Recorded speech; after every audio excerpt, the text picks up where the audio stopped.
Today we'll now execute some of the examples of Spark.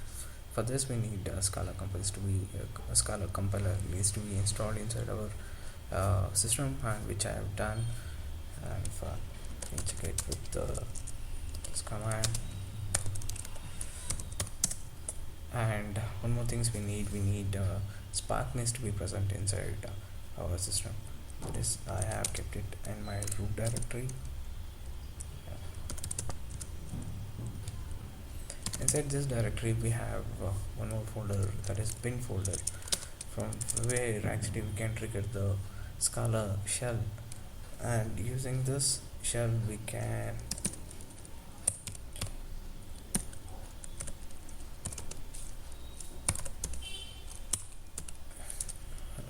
interact with the Spark. Once you initiate this command, Scala shell will create many objects which are necessary to interact with this Spark environment. So one of the object we are interested on is that Spark context. Okay, you can see here, this is the object we use to interact with the Spark and with our program.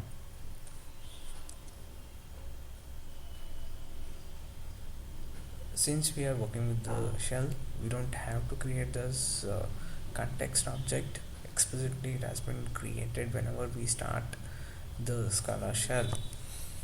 Now let's read a file and keep this file inside RDD. To do that, we need to use Scala object. That is, let's say this is the RDD object. Give an object name, text file, and use Scala Spark context to read the text file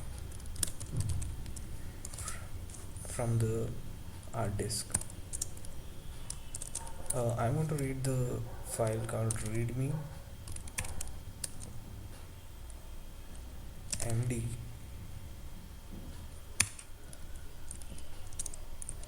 file. You can see that a file which is present inside the path.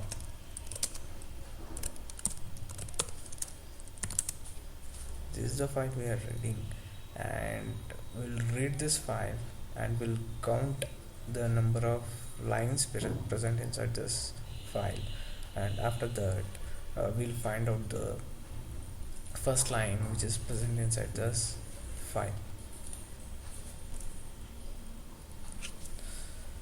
So once we initiate this,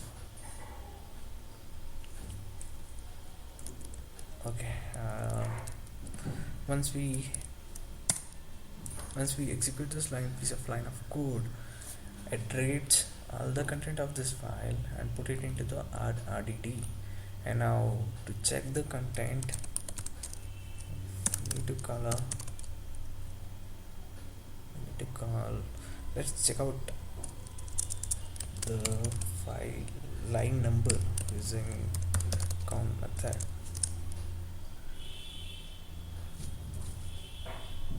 There are 98 lines are present inside this file, and this is how we can interact with the Scala with the Spark using the Scala shell.